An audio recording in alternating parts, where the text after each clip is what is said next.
ഈ വീഡിയോയിൽ പണം സമ്പാദിക്കാനുള്ള 10 വിപരീത ഫോർമുലകൾ ഞാൻ നിങ്ങൾക്ക് പറഞ്ഞുതരാൻ പോവുകയാണ്. ആദ്യം ഇത് നിങ്ങൾക്ക് വിചിത്രമായി തോന്നാം. പക്ഷേ ഈ ഫോർമുലകളാണ് ലോകത്തിലെ ഏറ്റവും ധനികരായവരുടെ ജീവിതത്തിന്റെ ഭാഗം. ഈ ഫോർമുലകൾ ഉപയോഗിച്ചാണ് ചാണക്യൻ നന്ദവംശത്തെ ഇല്ലാതാക്കിയത്, ഒരു സാധാരണ ബാലനെ ചക്രവർത്തിയായ ചന്ദ്രഗുപ്തനാക്കി മാറ്റിയത്, ചരിത്രത്തെ മാറ്റിമറിച്ചത്. അതുകൊണ്ട് നിങ്ങളുടെ ബാങ്ക് ബാലൻസ് സംസാരിക്കണമെന്ന് നിങ്ങൾ ആഗ്രഹിക്കുന്നുണ്ടെങ്കിൽ, ഈ ലോകത്തിൽ നിശബ്ദമായി കളിച്ചുകൊണ്ട് വലിയൊരു പേരുണ്ടാക്കാൻ നിങ്ങൾ ആഗ്രഹിക്കുന്നുണ്ടെങ്കിൽ ഈ വീഡിയോ നിങ്ങൾക്കുള്ളതാണ്. എന്നാൽ നമുക്ക് തുടങ്ങാം. 1. പണത്തിനു പിന്നാലെ ഓടരുത്. പണം നിങ്ങൾക്ക് പിന്നാലെ വരുന്ന ഒരാളായി മാറുക. പലപ്പോഴും ആളുകൾ ചെയ്യുന്ന തെറ്റിതാണ്. അവർ പണത്തിനു പിന്നാലെ ഓടുന്നു. കീശയിൽ അല്പം കൂടുതൽ കിട്ടാൻ വേണ്ടി രാവും പകലും ഒന്നാക്കി മാറ്റുന്നു. പക്ഷേ ചാണക്യൻ പറയുന്നു, അർഹമായ ബുദ്ധിയും ക്ഷമയുമുള്ളിടത്ത് ധനം നിലനിൽക്കും. അതായത് പണം അതിന്റെ അടുത്തേക്ക് വരാൻ തക്കവണ്ണം സ്വയം യോഗ്യനാക്കുന്നവരുടെ അടുത്തേക്കാണ് ആകർഷിക്കപ്പെടുന്നത്, അല്ലാതെ അതിനു പിന്നാലെ ഓടുന്നവരുടെ അടുത്തേക്കല്ല. ശ്രദ്ധിച്ചു കേൾക്കുക. നിങ്ങൾ പണത്തെ പിന്തുടരുകയാണെങ്കിൽ നിങ്ങൾ എപ്പോഴും അതിന്റെ പിന്നിൽ തന്നെയായിരിക്കും. എന്നാൽ പണം സ്വയം ആകർഷിക്കപ്പെടുന്ന ഗുണങ്ങൾ നിങ്ങൾക്കുള്ളിൽ വളർത്തിയാൽ കളി മാറും. ടാറ്റയോ അംബാനിയോ ഇലോൺ മസ്കോ എല്ലാ ദിവസവും പണത്തിനു പിന്നാലെ ഓടുകയാണോ? അവർ സ്വയം അത്രയും മൂല്യമുള്ളവരായി വാല്യുബിൾ മാറിയിരിക്കുന്നു. ലോകം അവർക്ക് പണം നൽകാൻ തയ്യാറാണ്. ഈ ലോകം മൂല്യത്തിന്റേതാണ്, യാചനയുടേതല്ല. നിങ്ങൾക്ക് ഏതെങ്കിലും കഴിവുണ്ടെങ്കിൽ, ഏതെങ്കിലും ആശയമുണ്ടെങ്കിൽ, അത് ആളുകളുടെ പ്രശ്നങ്ങൾ പരിഹരിക്കാൻ കഴിയുമെങ്കിൽ പണം സ്വയം നിങ്ങളുടെ അടുത്തേക്ക് ഓടിവരും. ഇതാണ് ചാണക്യൻ തന്റെ കാലത്ത് ചന്ദ്രഗുപ്തനെ പഠിപ്പിച്ചത്. അദ്ദേഹം പറഞ്ഞു, രാജാവാകാൻ ആദ്യം നിന്റെ അറിവിനെ രാജാവിന്റേതുപോലെയാക്കൂ, അപ്പോൾ രാജ്യം നിന്റെ കാൽക്കീഴിൽ വരും. അതുകൊണ്ട് സുഹൃത്തേ, പണത്തിനു പിന്നാലെ ഓടുന്നത് നിർത്തുക. കഴിവുകൾ പഠിക്കുക. സമയത്തെ ശരിയായി ഉപയോഗിക്കുക. ഓരോ വ്യക്തിയും നിങ്ങളെ ജോലിക്കെടുക്കാൻ ആഗ്രഹിക്കുന്ന, നിങ്ങളുടെ ഉൽപ്പന്നം വാങ്ങാൻ ആഗ്രഹിക്കുന്ന, നിങ്ങളുടെ വാക്കുകളെ വിശ്വസിക്കാൻ ആഗ്രഹിക്കുന്ന ഒരാളായി സ്വയം മാറുക. കാരണം നിങ്ങൾ ആ തലത്തിലേക്ക് സ്വയം എത്തിക്കുമ്പോൾ പണം നിങ്ങൾക്ക് ഒരു കാന്തം മാഗ്നറ്റ് പോലെ പ്രവർത്തിക്കും. മൂല്യമുണ്ടാക്കുക. പണം സ്വയം ഓടിവരും. ഇതാണ് യഥാർത്ഥ നീതി. 2. നേർവഴിക്ക് നടക്കരുത്. സിസ്റ്റം മനസ്സിലാക്കി എളുപ്പവഴികൾ കണ്ടെത്തുക. ചെറുപ്പം മുതലേ നമ്മെ പഠിപ്പിച്ചു, നേർവഴി സ്വീകരിക്കുക, നിയമങ്ങൾ പാലിക്കുക, കഠിനാധ്വാനം തുടരുക, ഒരു ദിവസം നിങ്ങൾ വിജയിക്കും. പക്ഷേ ഇവിടെ ചാണക്യൻ പറയുന്നു, ലക്ഷ്യത്തിലെത്താൻ ഏറ്റവും വേഗതയേറിയതും സുരക്ഷിതവുമായ മാർഗമേതാണോ അതാണ് ഏറ്റവും മികച്ച നീതി. നേർവഴിയല്ല, ശരിയായ വഴി അത്യാവശ്യമാണ്. വ്യത്യാസം മനസ്സിലാക്കുക. കണ്ണടച്ച സിസ്റ്റത്തിന് പിന്നാലെ പോകുന്നവർ ആൾക്കൂട്ടത്തിൽ ഒതുങ്ങിപ്പോകും. എന്നാൽ സിസ്റ്റത്തെ മനസ്സിലാക്കി അതിന്റെ ബലഹീനതകൾ കണ്ടെത്തുകയും അവിടെ നിന്ന് സ്മാർട്ടായ എളുപ്പവഴികൾ, സ്മാർട്ട് ഷോർട്ട്കട്ട്സ് കണ്ടെത്തുകയും ചെയ്യുന്നവർ രാജാക്കന്മാരായി മാറും. എളുപ്പവഴിയെന്നാൽ തെറ്റായ വഴി സ്വീകരിക്കുക, മോഷ്ടിക്കുക, വഞ്ചിക്കുക എന്നല്ല. പകരം കുറഞ്ഞ സമയത്തിനുള്ളിൽ കൂടുതൽ ഫലം നൽകുന്ന ഒരു വഴി ബുദ്ധിപരമായി കണ്ടെത്തുക എന്നാണർത്ഥം. ചാണക്യൻ തന്നെ ഇതിനൊരു ഉദാഹരണമാണ്. നന്ദവംശത്തെ തോൽപ്പിക്കാൻ അദ്ദേഹം യുദ്ധത്തിനു പോയില്ല.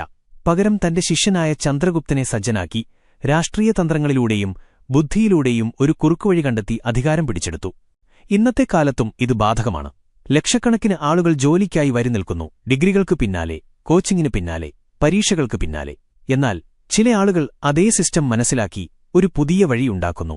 ഉദാഹരണത്തിന് സ്റ്റാർട്ടപ്പുകൾ, ഡിജിറ്റൽ കഴിവുകൾ, നിക്ഷേപം, ഓട്ടോമേഷൻ അല്ലെങ്കിൽ ഫ്രീലാൻസിംഗ്. തീരുമാനം നിങ്ങളുടേതാണ്.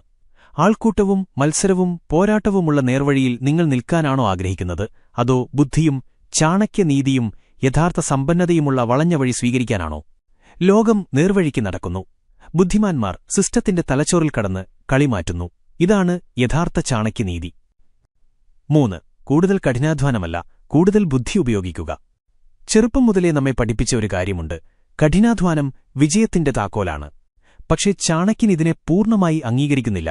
അദ്ദേഹം വ്യക്തമായി പറഞ്ഞു, വെറും കഠിനാധ്വാനം ചെയ്യുന്ന വ്യക്തി മറ്റുള്ളവരുടെ അടിമയാകും, ബുദ്ധി ഉപയോഗിച്ച് പ്രവർത്തിക്കുന്നവൻ രാജാവാകും. ആലോചിച്ചു നോക്കൂ, വെറും കഠിനാധ്വാനം കൊണ്ട് മാത്രമാണ് സമ്പന്നത ലഭിക്കുന്നതെങ്കിൽ തൊഴിലാളികൾ, റിക്ഷ വലിക്കുന്നവർ, വയലിൽ രാവും പകലും വിയർപ്പൊഴുക്കുന്നവർ ഇന്ന് കോടീശ്വരന്മാരായിരിക്കണം. പക്ഷേ അങ്ങനെ സംഭവിക്കുന്നില്ല. യഥാർത്ഥത്തിൽ കളി കഠിനാധ്വാനത്തിന്റേതല്ല, ബുദ്ധിയുടെയും ദിശയുടെയുമാണ്. ഒരു വ്യക്തി 10 മണിക്കൂർ ഇഷ്ടിക ചുമന്ന് കഠിനാധ്വാനം ചെയ്യുന്നു. മറ്റൊരാൾ 2 മണിക്കൂർ മാത്രം ബുദ്ധി ഉപയോഗിച്ച് ഓൺലൈൻ കഴിവുകൾ വിറ്റ് ലക്ഷങ്ങൾ സമ്പാദിക്കുന്നു. വ്യത്യാസം കഠിനാധ്വാനത്തിലല്ല, ചിന്തയിലാണ്. ചാണക്യനീതി നമ്മെ പഠിപ്പിക്കുന്നു, ഏറ്റവും കൂടുതൽ ഓടുന്നവനല്ല ബുദ്ധിമാൻ, ശരിയായ സമയത്ത് ശരിയായ നീക്കം നടത്തുന്നവനാണ് ബുദ്ധിമാൻ. ഇന്നത്തെ കാലത്ത് സിസ്റ്റം മനസ്സിലാക്കുകയും വിപണിയുടെ ആവശ്യകതകൾ തിരിച്ചറിയുകയും അതിനനുസരിച്ച് കഴിവുകളോ പരിഹാരങ്ങളോ നൽകുകയും ചെയ്യുന്നവരുടെ അടുത്തേക്കാണ് പണം പോകുന്നത്. ലോകത്തിനിപ്പോൾ കഠിനാധ്വാനികളെ മാത്രമല്ല, സ്മാർട്ട് ചിന്തകരെയും ക്രിയേറ്റീവായവരെയുമാണ് ആവശ്യമുള്ളത്. അതുകൊണ്ട് നിങ്ങൾ ഇപ്പോഴും രാവും പകലും വിയർപ്പൊഴുക്കിയാൽ എന്തെങ്കിലും ഉണ്ടാകുമെന്ന് കരുതുന്നുണ്ടെങ്കിൽ നിൽക്കുക. ചിന്തിക്കുക.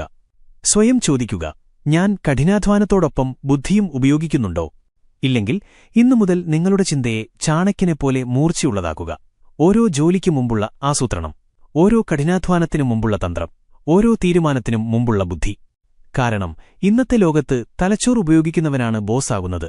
മറ്റുള്ളവർ വെറുതെ ജോലി ചെയ്തുകൊണ്ടേയിരിക്കും. ബുദ്ധി തന്നെയാണ് യഥാർത്ഥ ശക്തി. ചാണക്യന്റെ ഏറ്റവും വലിയ നീതി ഇതാണ്. 4.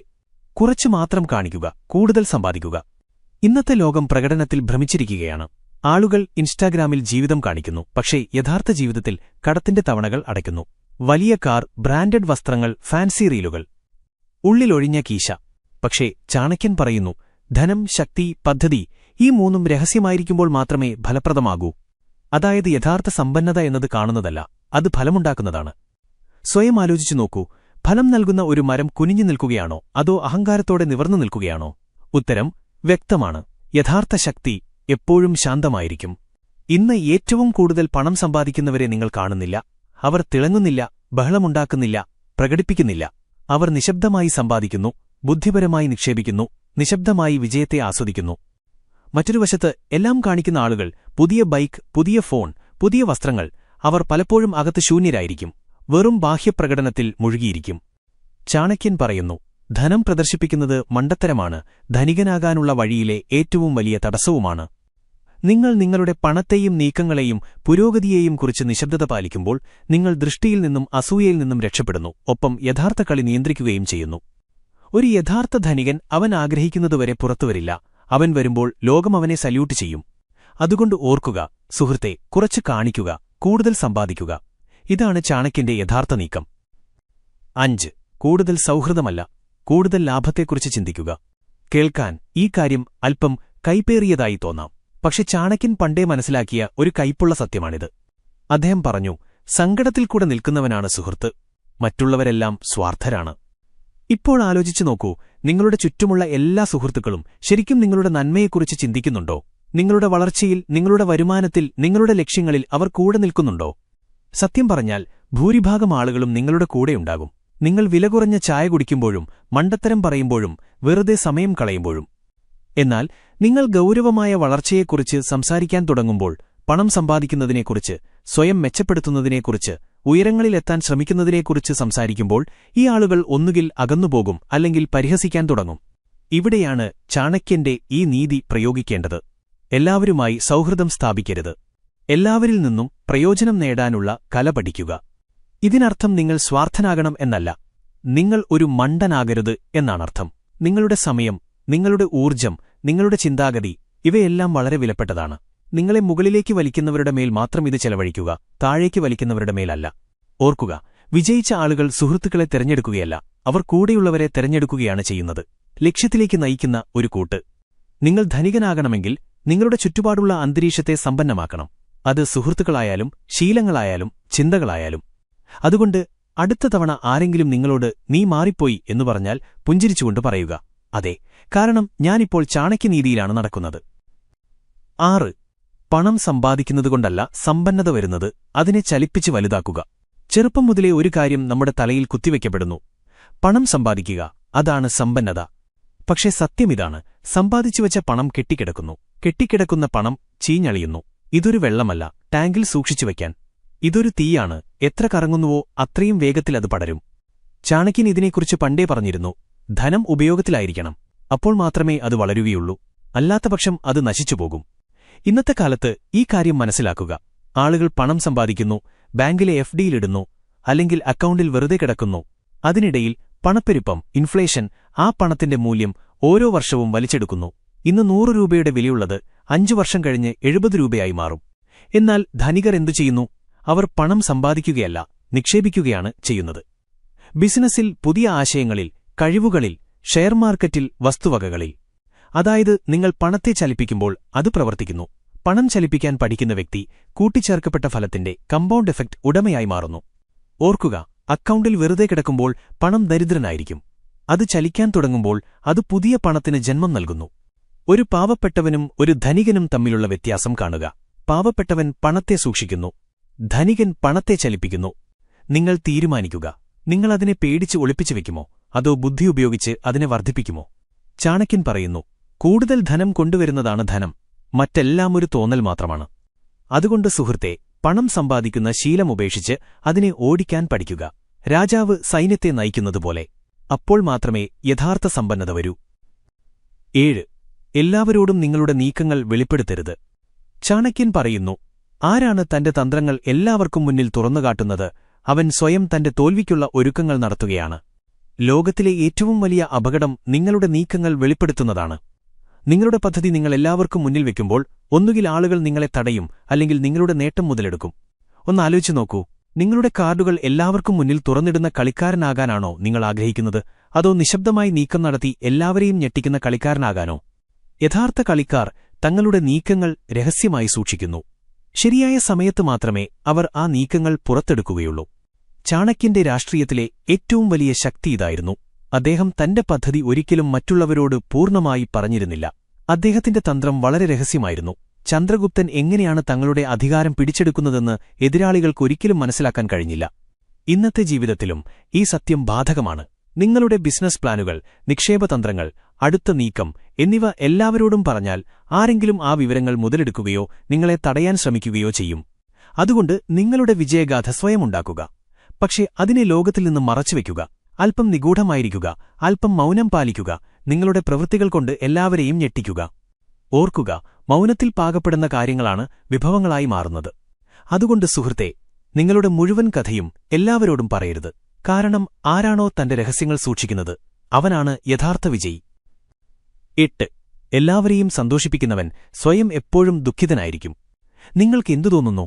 നിങ്ങൾ എല്ലാവരുടെയും വാക്കുകൾ കേട്ടാൽ, എല്ലാവരെയും സന്തോഷിപ്പിച്ചാൽ, എല്ലാവരോടും അതെ എന്ന് പറഞ്ഞാൽ എല്ലാവരും നിങ്ങളെ സ്നേഹിക്കുമോ? സത്യം പറഞ്ഞാൽ അപ്പോഴുമില്ല. പകരം നിങ്ങൾ അവർക്ക് കൂടുതൽ വിലയില്ലാത്തവനായി മാറും. അവർ നിങ്ങളുടെ മൂല്യം മനസ്സിലാക്കില്ല. നിങ്ങൾ ഉള്ളിൽ സ്വയം നഷ്ടപ്പെട്ടുകൊണ്ടിരിക്കും. ചാണക്യൻ പണ്ടേ പറഞ്ഞു, ആരാണോ എല്ലാവരെയും സന്തോഷിപ്പിക്കാൻ ശ്രമിക്കുന്നത്, അവന് ഒരിക്കലും സ്വയം സന്തോഷിക്കാൻ കഴിയില്ല. അർത്ഥം ലളിതമാണ്. എല്ലാവരെയും സന്തോഷിപ്പിക്കാൻ ശ്രമിക്കുന്നത് ഏറ്റവും മണ്ടത്തരമായ കാര്യമാണ്. നോക്കൂ, നിങ്ങൾക്ക് 24 മണിക്കൂർ മാത്രമേയുള്ളൂ. പരിമിതമായ ഊർജ്ജമുണ്ട്, ഒരു മനസ്സുണ്ട്. നിങ്ങൾ എല്ലാവരുടെയും പ്രതീക്ഷകൾക്കൊത്ത് ഉയരാൻ ശ്രമിച്ചാൽ നിങ്ങളുടെ യഥാർത്ഥ ലക്ഷ്യം നിങ്ങൾ മറന്നുപോകും. ഇതാണ് സാധാരണക്കാർ ചെയ്യുന്ന തെറ്റ്. മാതാപിതാക്കളെ സന്തോഷിപ്പിക്കുക, സുഹൃത്തുക്കളെ സന്തോഷിപ്പിക്കുക, ബന്ധുക്കളെ, ബോസിനെ, അയൽക്കാരെ, എല്ലാവരെയും സന്തോഷിപ്പിക്കുക. ഒടുവിൽ സ്വയം ക്ഷീണിതനായി തകർന്ന് നിരാശയിൽ ജീവിക്കുന്നു. പക്ഷേ ധനികരും വിജയിച്ചവരും ബുദ്ധിമാന്മാരുമായ ആളുകൾ എന്തു ചെയ്യുന്നു? അവർക്കറിയാം, വേണ്ട എന്ന് പറയുന്നതും ഒരു കലയാണെന്ന്. അവർക്ക് അവരുടെ വളർച്ചയുടെ വഴിയിൽ മതിലുണ്ടാക്കുന്ന കാര്യങ്ങളോട് ഭയമില്ലാതെ വേണ്ട എന്ന് പറയാനറിയാം. ചാണക്യൻ വിശദീകരിച്ചു, നിങ്ങളുടെ മുൻഗണനകൾ മനസ്സിലാക്കുക. കാരണം എല്ലാവരും നിങ്ങളുടെ നന്മ ആഗ്രഹിക്കുന്നില്ല. ചിലർ അവരുടെ സ്വന്തം നേട്ടം മാത്രമാണ് കാണുന്നത്. അതുകൊണ്ട് നിങ്ങൾ ശരിക്കും മുന്നോട്ടു പോകാൻ ആഗ്രഹിക്കുന്നുവെങ്കിൽ മറ്റുള്ളവരെ സന്തോഷിപ്പിക്കാനുള്ള രോഗത്തിൽ നിന്ന് പുറത്തുവരിക. നിങ്ങളുടെ ലക്ഷ്യം എല്ലാവരെയും സന്തോഷിപ്പിക്കുക എന്നതല്ല, നിങ്ങൾ സ്വയം അത്രത്തോളം വിജയിക്കുക എന്നതാണ്. ഒരു ദിവസം അതേ ആളുകൾ നിങ്ങളുടെ പിന്നിൽ നിൽക്കണം. ആരാണോ തന്നോട് സത്യസന്ധനായിരിക്കുന്നത്, അവനാണ് ഏറ്റവും വലിയ വിജയി. ഇതാണ് ചാണക്യന്റെ യഥാർത്ഥ നീതി. 9. തെറ്റുകളിൽ നിന്ന് ഒളിച്ചോടരുത്. പഠിക്കുക, എന്നിട്ട് ആവർത്തിക്കാതിരിക്കുക. തെറ്റ് ചെയ്യുന്നത് ഒരു കുറ്റമല്ല. എന്നാൽ ഒരേ തെറ്റ് വീണ്ടും വീണ്ടും ചെയ്യുന്നത് മണ്ടത്തരമാണ്. ചാണക്യൻ ഈ കാര്യം വളരെ മുമ്പുതന്നെ മനസ്സിലാക്കുകയും ലോകത്തിന് മനസ്സിലാക്കി കൊടുക്കുകയും ചെയ്തു. അദ്ദേഹം പറഞ്ഞു, ഒരേ തെറ്റ് ആവർത്തിക്കുകയും അതിൽ നിന്ന് പഠിക്കാതെ ഒളിച്ചോടുകയും ചെയ്യുന്നവനാണ് മണ്ടൻ. നോക്കൂ, ജീവിതം ഒരു പുസ്തകമല്ല, എല്ലാം മുൻകൂട്ടി എഴുതിയ ഒരു പുസ്തകം. ഇത് ഒരു തത്സമയ കളിയാണ്. ഇവിടെ നിങ്ങൾ തീരുമാനങ്ങൾ എടുക്കണം. ആ തീരുമാനങ്ങൾ തെറ്റായി എന്നും വരാം. പക്ഷേ ഇവിടെ 2 തരം ആളുകളുണ്ട്. ഒന്നാമത്തെ തരം ആളുകൾ തെറ്റ് സംഭവിക്കുമ്പോൾ ഭയപ്പെടുന്നു, കുറ്റബോധത്തിൽ ജീവിക്കുന്നു, സ്വയം കുറ്റപ്പെടുത്തുന്നു, എന്നിട്ട് നിർത്തുന്നു. രണ്ടാമത്തെ തരം ആളുകൾ തെറ്റിനെ ഛേദിക്കുന്നു, ഡൈസെക്ട്, മനസ്സിലാക്കുന്നു, അടുത്ത തവണ അതേ തെറ്റ് ആവർത്തിക്കുന്നില്ല. നിങ്ങൾ തന്നെ ആലോചിച്ചു നോക്കൂ, വിജയിച്ച ആളുകൾ ഏത് വിഭാഗത്തിലാണ് വരുന്നത്? ചാണക്യന്റെ കാലത്തും ചന്ദ്രഗുപ്തൻ പലതവണ തെറ്റായ തീരുമാനങ്ങൾ എടുത്തിട്ടുണ്ട്. പക്ഷേ ചാണക്യൻ അവനെ തടഞ്ഞുകൊണ്ട് ഇനി ചെയ്യരുത് എന്ന് പറഞ്ഞില്ല. പകരം ഓരോ തെറ്റും അവനെ അടുത്ത നീക്കത്തിനായി സജ്ജമാക്കി. ഇതാണ് വിപരീത ഫോർമുല. സാധാരണ ആളുകൾ തെറ്റുകളെ ഭയപ്പെടുന്നു. ബുദ്ധിമാന്മാരായ ആളുകൾ തെറ്റുകളെ തങ്ങളുടെ പരിശീലകരായി കണക്കാക്കുന്നു. നിങ്ങൾ എന്തെങ്കിലും വലിയ കാര്യം ചെയ്യുമ്പോൾ തെറ്റുകൾ സംഭവിക്കുമ്പോൾ നിർത്തരുത്.